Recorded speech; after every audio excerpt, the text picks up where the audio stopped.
Hello investors, अगर मैं आपसे पूछूं कि आपको स्टॉक मार्केट के बारे में कुछ नहीं पता, फिर भी क्या आप 116% का रिटर्न जनरेट कर सकते हो by investing in the market, तो आप बोलोगे नॉट पॉसिबल, राइट? पर मैं आपको अभी प्रूव करके बताऊंगा कि actually without even understanding about stocks, options and everything else, you can still make 116% return on your money. तो पहले प्रूव कर लेता हूं। CPSE एक्सचेंज ट्रेडेड फंड का पिछले एक साल का रिटर्न है 116.23%, राइट? आपके सामने है। और ये क्या है? ये है एक्सचेंज ट्रेडेड फंड, यानी कि ETF। अब ये ETF क्या होता है, इसके बारे में सारी डिटेल्स आपको इस वीडियो में पता चल जाएगी। तो पहले चैनल को सब्सक्राइब कर दो और वीडियो को पूरा देखना, क्योंकि अगर आप आधी अधूरी देखोगे या फिर स्किप करोगे बीच बीच में, तो हो सकता है कि आपको इन्फॉर्मेशन अधूरी मिले, जिस वजह से आपके डिसीजंस रॉन्ग हो सकते हैं। शुरू करते हैं जानना about the exchange traded funds. इस वीडियो में हम कुछ क्वेश्चंस को आंसर करेंगे, जिससे हमें पता चलेगा कि एक्सचेंज ट्रेडेड फंड्स क्या होते हैं, राइट? फिर कितने प्रकार के होते हैं जानेंगे, इसको लेने का बेनिफिट क्या है हमारे लिए, और फाइनली जानेंगे how to choose the right ETF for you. ETF का फुल फॉर्म जैसे आप जान चुके हो, एक्सचेंज ट्रेडेड फंड। बेसिकली ये एक फंड है, ओके? अब ये फंड में स्टॉक्स होते हैं। लेट्स से ये A है, ये B है, ये C है, ये पर्टिकुलर कंपनीज है, ठीक है? ऐसे कुछ नंबर ऑफ कंपनीज होंगी जिसका आप एक बास्केट बनाओगे, ओके? इस बास्केट को आप देख सकते हो, ऑलरेडी इसके अंदर 5 अलग अलग प्रकार के स्टॉक्स है। ऑलराइट, अब इस बास्केट को डिवाइड कर देंगे इन पार्ट्स, और इस पार्ट को यूनिट बोला जाएगा। क्या बोला जाएगा? यूनिट। आप इन यूनिट्स को खरीदोगे या फिर आप इनमें इन्वेस्ट करोगे, जस्ट लाइक म्यूचुअल फंड्स। तो जब आप ETF का लेट्स से एक ETF खरीदते हो, तो आप एक यूनिट बाय कर। इसमें क्या फायदा हो गया? एक स्टॉक जब हम बाय करते हैं, उसको आपको समझना पड़ता है, उसके बारे में सारी इंफॉर्मेशन लेनी पड़ती है आपको, fundamental analysis, technical analysis, management की कमेंट्री, एक्सेट्रा एक्सेट्रा, बहुत चीजों पे ध्यान देना पड़ता है। पर यहाँ पे आपने क्या कर दिया? वो बने बनाए बास्केट के हिस्से को खरीद लिया। तो इसके कुछ बहुत सारे बेनिफिट्स भी हैं जो मैं आपके साथ आगे जाके शेयर करने वाला हूं। पर आई होप आपको ये समझ में आ चुका होगा कि ETF होता क्या है। It is an exchange traded fund.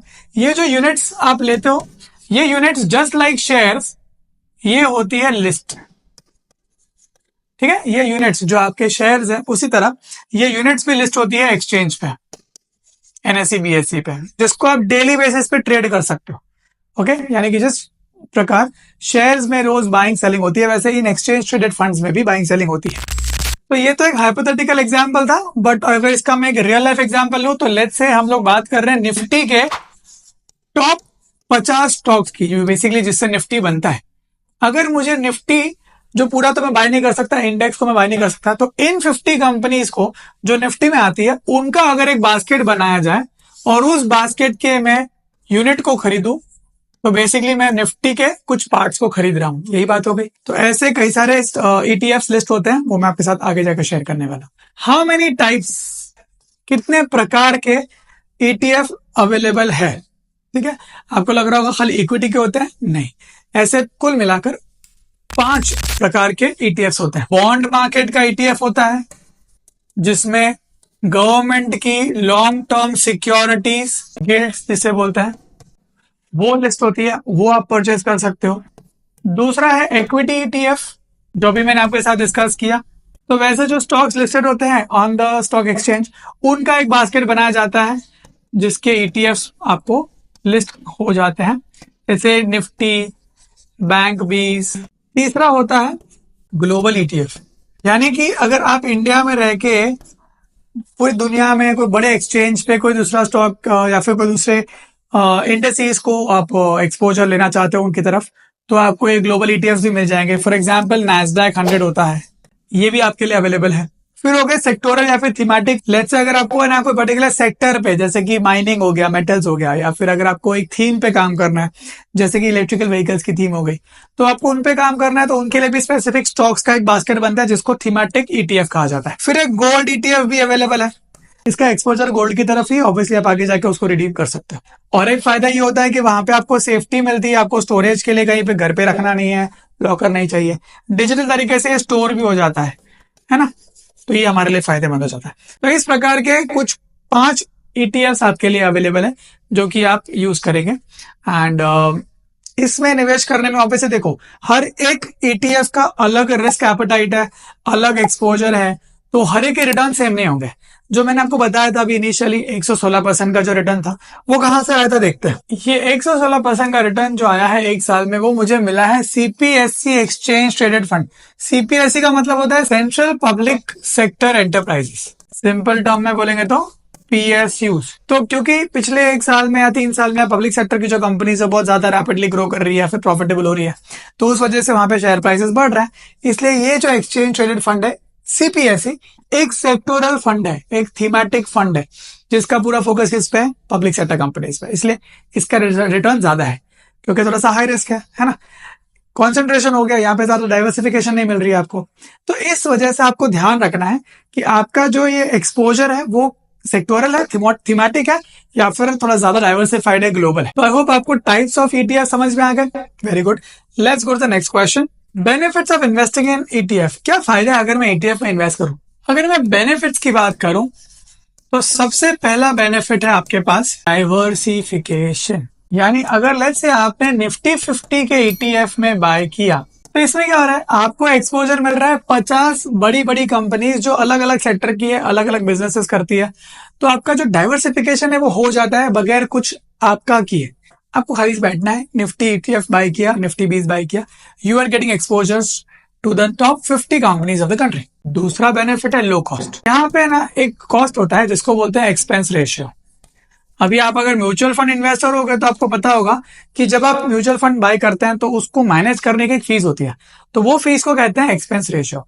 अब ETF जो होता है बेसिकली ये भी एक सॉर्ट ऑफ म्यूचुअल फंड है, बट इसका जो पोर्टफोलियो मैनेजर होता है ना, उनको आपको ज्यादा पैसे देने नहीं है। क्यों? क्योंकि उनको चर्निंग नहीं करनी है, एक बार जो बन गया वही बन गया, उनको बार बार स्टॉक्स अंदर बाहर करने नहीं है। करना होगा तो जब अगर इंडेक्स में चेंज आएगा तो करना होता है। तो इस वजह से यहाँ पे चर्निंग कम होती है, तो एक्सपेंस रेशियो आपका बहुत ही कम होता है। तो ये कॉस्ट इफेक्टिव तरीका है। फिर आपको कन्वीनियंस मिलती है, जस्ट लाइक शेयर्स। आपको कन्वीनियंस किस बात की मिलती है कि भाई easy click of a button पे आपको ये खरीदना है, बेचना है, बिकॉज ये भी लिस्टेड है ना। तो जीरोधा की ऐप हो गई, एंजल ऐप हो गई, या कोई भी आप अगर डीमैट अकाउंट यूज करता है तो उस पे आपको कन्वीनियंटली बाइंग एंड सेलिंग का ऑप्शन मिल जाता है। इस बात से याद आया कि आपको ना ETF खरीदने के लिए भी एक डीमैट अकाउंट चाहिए, और डीमैट अकाउंट अगर आपके पास नहीं है तो आप डिस्क्रिप्शन में दी गई लिंक से एक फ्री में ऑनलाइन डीमैट अकाउंट ओपन कर सकते हैं, जिसमें आपको चार्जेस खाली 20 रुपीज पे करने इंट्राडे अगर आप ट्रेड करते हो। वहीं अगर आप डिलीवरी लेते हो ETF की हो या फिर शेयर्स की, कितनी भी क्वांटिटी अगर आप डिलीवरी लेते हो तो आपको कोई चार्ज पे नहीं करना है, AMC भी फ्री है। तो आप लिंक डिस्क्रिप्शन में दी गई है, उससे अकाउंट ओपन कीजिए।